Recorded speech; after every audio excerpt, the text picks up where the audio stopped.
Alors, vous êtes directeur des relations, directeur relations parties prenantes du groupe Avril, Pour la partie filière d'élevage, tout à fait. pour la partie filière d'élevage. Euh, Qu'est-ce qui fait le directeur relations parties prenantes? Alors, j'avais pas forcément prévu de parler de moi, c'était pas l'objet du Non, pitch. je me mais posais la question parce que justement, non, En fait, c'est pas pour parler de vous, c'est pour faire la relation avec l'intérêt que vous portez justement alors, je fais le au lien bien-être entre animal. l'élevage, les éleveurs, leurs représentants, les syndicats, les interprofessions, les ONG, les élus, enfin les pouvoirs publics, élus et administration, voilà, schématiquement. Donc le travail de groupe Voilà, qu'on évoquait collectif, tout à l'heure. tout à fait. Très bien. Alors, votre pitch, bien-être animal, on pack. Yes, Yes. yes sir. Vous dites be on pack ou bien-être animal on pack, BEA on pack. Comment dites-vous? Alors, je vais déjà expliquer effectivement que dans ce groupe de travail, alors normalement il y a un deuxième pitcher, je fais tout seul, c'est pas grave. Moi, je voulais vous parler de transparence et de bonnes pratiques et de valorisation des bonnes pratiques d'élevage. Et pour ça, quoi de mieux que de développer quelque chose qui n'existe pas ou quasiment pas ou très peu, il y a quelques démarches privées, c'est une information du bien-être animal sur les produits alimentaires. En effet, ce matin, je vais prendre un exemple, on a parlé de l'Académie du burger, si j'ai bien suivi. Hein, et sur un burger, il y a un steak haché. Qui aujourd'hui a connaissance, en achetant un steak haché, des conditions d'élevage et d'abattage du bovin qui a servi à la fabrication du steak haché? Pas grand monde. Alors, j'ai dit transparence. Pourquoi transparence? Parce que d'un côté, on a les consommateurs. Les consommateurs à qui on a le devoir, nous, de lever le voile sur nos pratiques, les pratiques d'élevage. Il faut que le consommateur puisse faire un choix éclairé et assumé en ayant accès à des informations factuelles sur le bien-être animal en élevage. C'est nécessaire. C'est nécessaire pourquoi? Parce que ça doit casser la défiance que les consommateurs ont sur les pratiques d'élevage et sur l'élevage en général. J'ai aussi dit valorisation des bonnes pratiques d'élevage, parce que de l'autre côté, nous avons les éleveurs. Les éleveurs aujourd'hui sont en souffrance. Alors pour tout un tas de raisons, on en parlait un peu ce matin, mais elles sont aussi en souffrance parce que ils considèrent comme une vraie injustice la remise en cause, souvent orientée et déformée de leurs pratiques, de leur métier et de leur passion. Donc ça, c'est un vrai problème. Du coup, une information sur les produits alimentaires, sous forme d'un étiquetage, permettrait donc, un, d'informer et d'éduquer le consommateur, et deux, valoriser et mettre en avant les bonnes pratiques de la ferme France. Alors comment on peut faire? Finalement, ça nous semble pas très compliqué. Il faut mettre tous les acteurs autour de la table pour définir les règles d'un étiquetage. Ces règles devront être harmonisées, spécifiques par filière, avec un contrôle indépendant, et il nous semblait important d'avoir une reconnaissance des pouvoirs publics. Bon, le ministre est intervenu ce matin. C'est important pour nous d'avoir cette reconnaissance-là au niveau national. Et donc pour le jouet collectif, il faut mettre autour de la table les producteurs, les éleveurs, les abatteurs, les transformateurs, les distributeurs, les restaurateurs, les consommateurs, les ONG et les scientifiques. Et en France, on est un beau pays, on a beaucoup d'instances, et finalement tout est prêt pour mettre en œuvre et déployer ce collectif-là.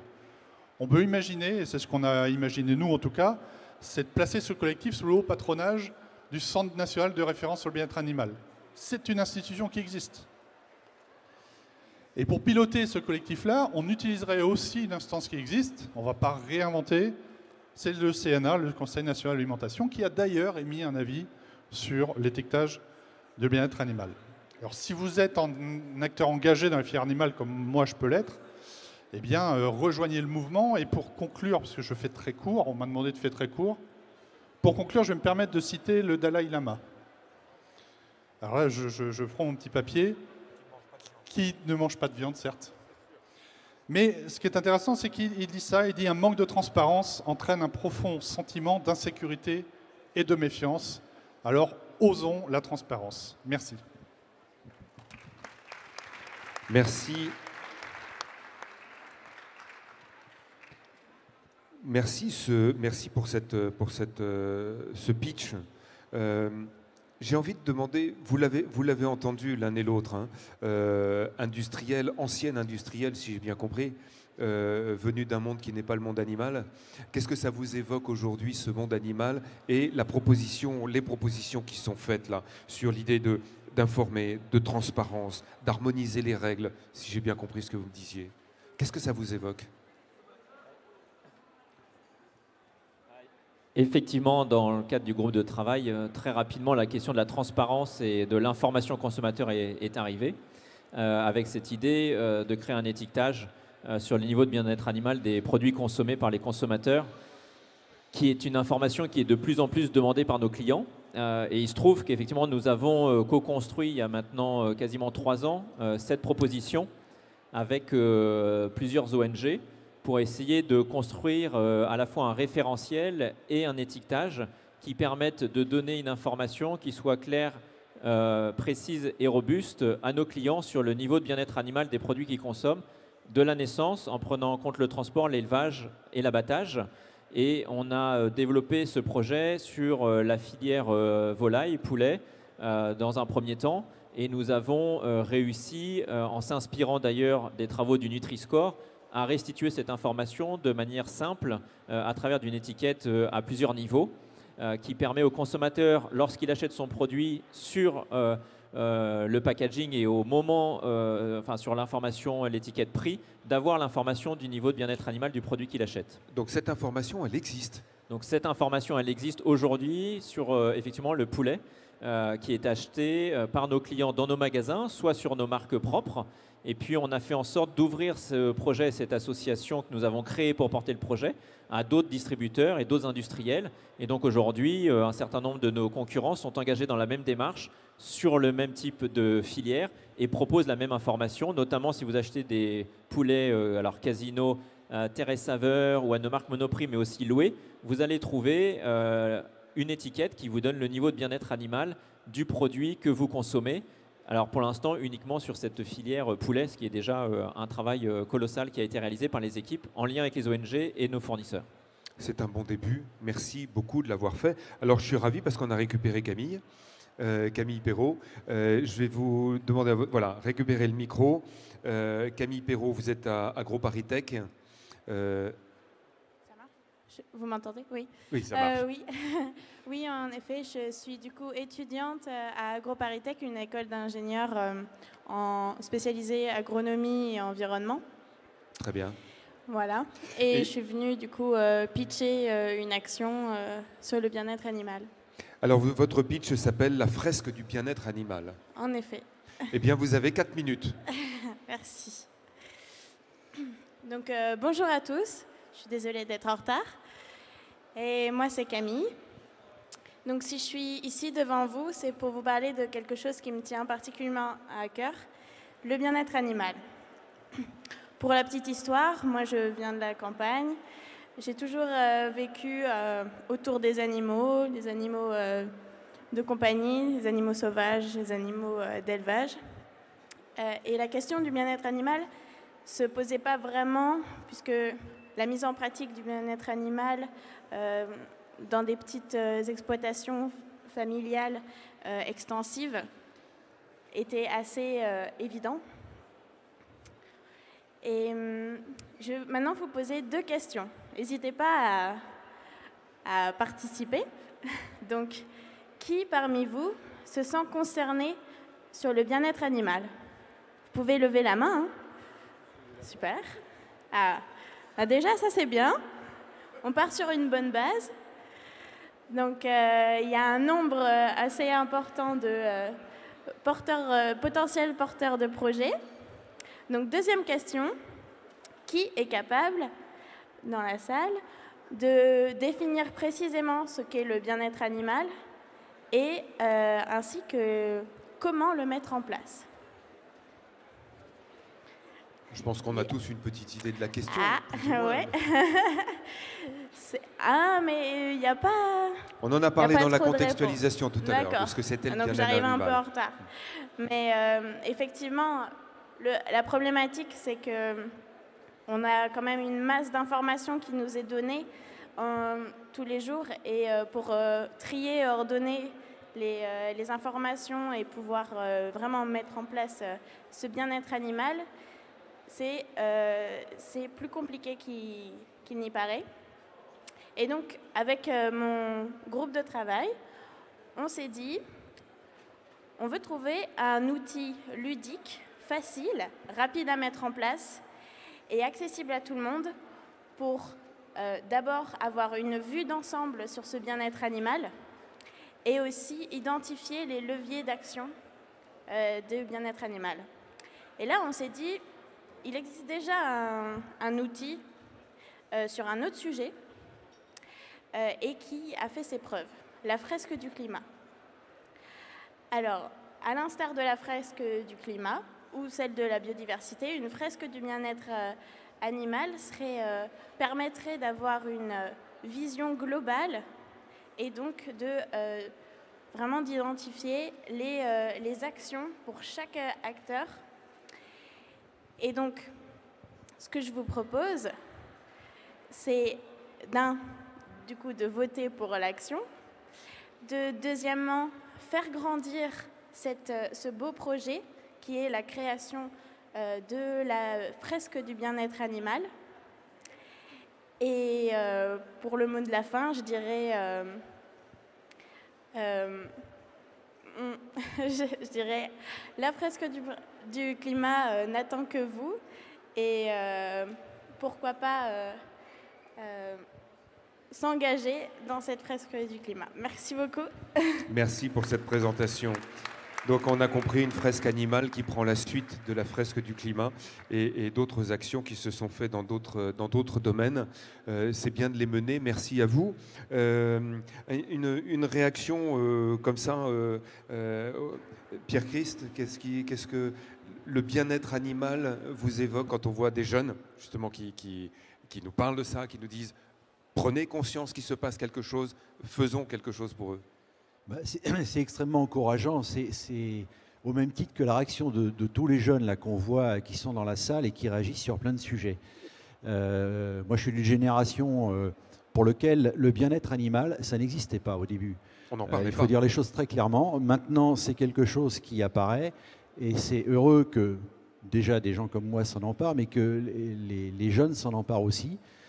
Au même titre que quelqu'un tout à l'heure disait, quelqu'un qui est à ma table, le climat, voilà, c'est maintenant qu'il faut s'en occuper, c'est les générations futures qui vont être impactées. Ben voilà, là les jeunes se jettent dans la bataille. Je voulais faire une autre remarque, c'est que l'intérêt du groupe de travail dans lequel on a été nous a ouvert les yeux à tous, et à moi en particulier, sur une autre notion. Il n'y a pas que le bien-être animal, il y a aussi, on a élargi notre réflexion au bien-être des individus. Aussi bien les gens qui travaillent dans le milieu de l'abattage que les éleveurs eux-mêmes. Et on s'est rapidement rendu compte, en faisant, enfin moi personnellement j'ai fait des recherches sur Internet, et on se rend compte à quel point l'individu peut être mal aussi dans ce type de travail. Moi, j'ai vu des choses absolument effroyables. J'ai vu des gens pleurer. J'ai vu des gens avoir honte de travailler dans l'abattage, de peur d'être jugés par leurs proches, par leur famille. J'ai vu des gens détruits. Et ça, c'est quelque chose de très fort. On touche à l'humain, c'est violent, ça percute. Et on se dit que le bien-être animal, oui, mais un animal ne peut être bien que si l'individu qui s'en occupe, faisons soft, est aussi bien dans sa tête. Hein. On ne peut pas demander à quelqu'un d'abattre un animal, quel qu'il soit, si lui-même il a déjà des problèmes. C'est pas possible. Alors les éleveurs, c'est pareil. C'est aussi, on se rend compte que le bien-être animal, un animal qui est correctement nourri, correctement traité, etc., est un animal qui va aller mieux, pour lequel l'éleveur sera satisfait. Donc il y a tout un enchaînement de mesures qui font que ce bien-être animal a de multiples conséquences qui sont extrêmement nombreuses et positives. Mais au-delà de ça, il y a tout un tas d'autres questions qui viennent derrière. C'est-à-dire que les individus qui sont mal, il faut qu'ils soient mieux. Comment va-t-on faire pour qu'ils soient mieux?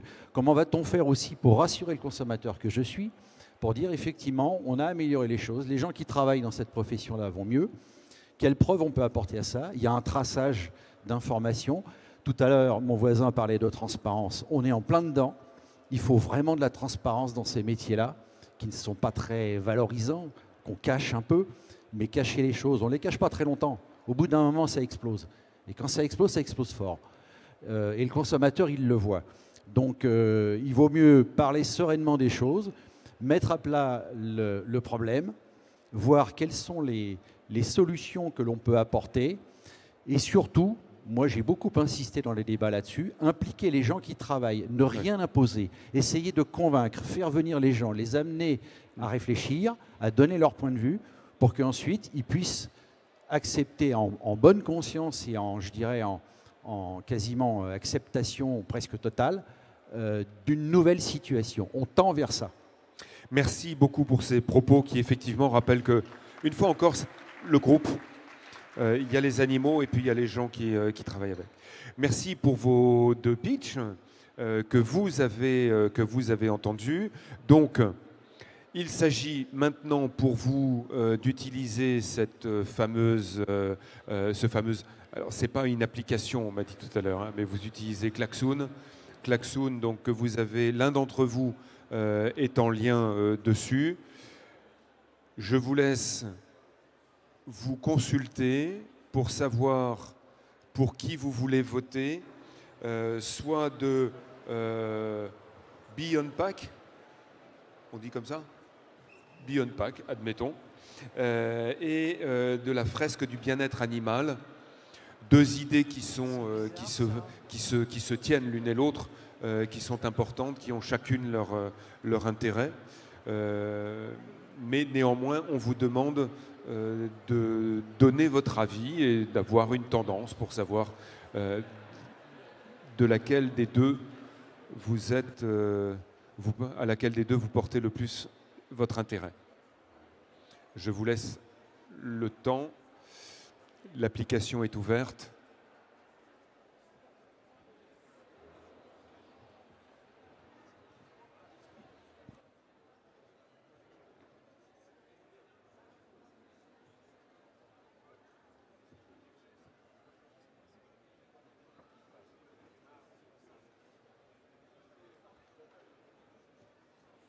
Alors on attend que toutes les tables aient voté et soient connectées en tout cas. Donc connectez-vous. Et puis on ouvre le vote. J'attends, je suis comme vous, l'œil rivé sur l'écran. Comme dit mon voisin, à Cognac G, vous nous dites quand on est prêt. C'est pour les anciens, oui.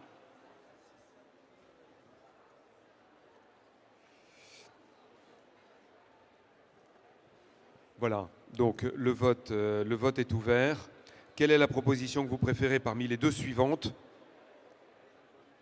Post-it vert pour BE Unpack et post-it jaune pour la fresque du bien-être animal. Pour le moment, on n'est pas encore sur... mais si, on est sur la proposition préférée. Ah si, c'est bon.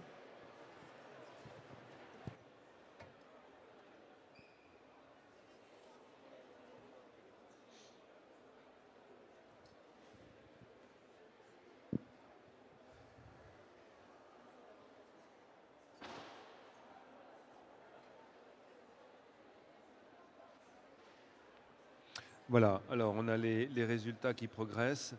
Pour l'instant, la fresque animale est à 23% et 77% pour le bien-être animal Unpack. On a eu 13 votes sur les 17. Ça veut dire qu'il y a peut-être quelques tables, soit qui n'ont pas voté ou qui n'avaient pas suffisamment de monde autour.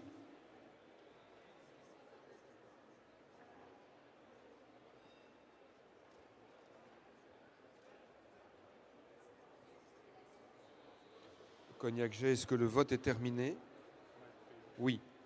Voilà, le vote est terminé. Alors maintenant, on vous demande toujours par l'intermédiaire de Klaxoon de nous envoyer des petits post-it et de nous dire quels sont les efforts, les petits pas que vous êtes prêts à faire pour organiser, mettre en place l'un ou l'autre de ces deux projets. Donc là, vous nous envoyez un petit SMS dans l'appli. Voilà, en voilà un qui arrive. Encourager les marques et les agriculteurs. Envoyez vos propositions, donc en vert ou en jaune.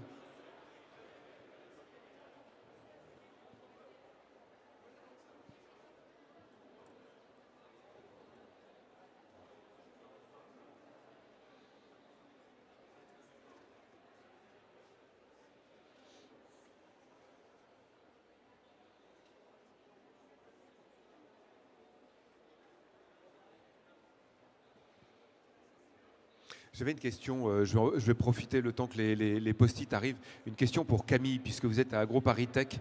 Ce sont des sujets, les sujets dont on parle depuis ce matin, que ce soit la préservation de l'eau, les variations climatiques, le bien-être animal, etc., ou encore ce dont on va parler maintenant, la question des emballages. Ce sont des sujets dont vous parlez à AgroParisTech, auxquels vous êtes sensibilisés? Oui, très clairement. Ouais. Après, pour les emballages, peut-être un peu moins, puisque on est plutôt sur des sujets agro ou environnement. Donc le cycle de vie des emballages, ça on voit pas trop, mais tout ce qui est bien-être animal, l'attractivité des métiers, la gestion de l'eau, évidemment, le climat aussi, on voit ça, bien sûr. Et la gestion de la planète d'une façon générale, est-ce que c'est un cours à part entière ou c'est distillé ici? C'est un peu distillé. C'est un peu distillé. Oui, c'est un peu distillé. C'est peut-être une problématique puisque normalement, ça serait bien de voir ça de façon large et de façon concomitante. Mais le problème, c'est que c'est tellement vaste. Chaque sujet est tellement grand qu'on est obligé de les voir séparément. Ouais. Mais on vous en parle. Mais oui, bien tout. sûr. Bien sûr, oui. D'accord. Voilà, alors vous avez envoyé vos post-it avec des idées, recenser les bonnes pratiques, mieux et plus communiquer sur les réseaux, communiquer, ça revient à plusieurs avertir dès le plus jeune âge, effectivement. Ça, c'est une chose qui est importante aujourd'hui, que les enfants... Mais les enfants nous donnent des sacrés coups de pied aux fesses de temps en temps. C'est eux qui sont sensibles. Et puis après, les jeunes adultes, les étudiants, c'est vous qui êtes porteurs des messages pour la suite. On voit sensibiliser, dialoguer ensemble. Ah, il y a une question, pour ou contre L214 ? Ça, c'est un débat en soi. La formation et la sensibilisation sont vraiment des paramètres. On est content de voir ce qui s'affiche là parce que dans le cadre des travaux qu'on a fait là, dans le groupe, avec mon voisin, on était en train de se dire c'est sympa parce qu'on voit beaucoup de gens réagir comme nous avons réagi. Donc ça va vraiment dans le bon sens. Et on voit par exemple, je prends deux cas particuliers, la sensibilisation, avertir les jeunes, dialoguer, voilà, tout ça, ça fait partie d'un ensemble de choses. La communication, ça rejoint la transparence, démarrer dès le plus jeune âge pour que voilà, il y ait un temps de réaction, on soit à peu près sûr que les jeunes générations intègrent le truc beaucoup plus que nous, les anciens, avons pu le faire. Donc c'est assez prometteur là, tout ce qu'on voit là.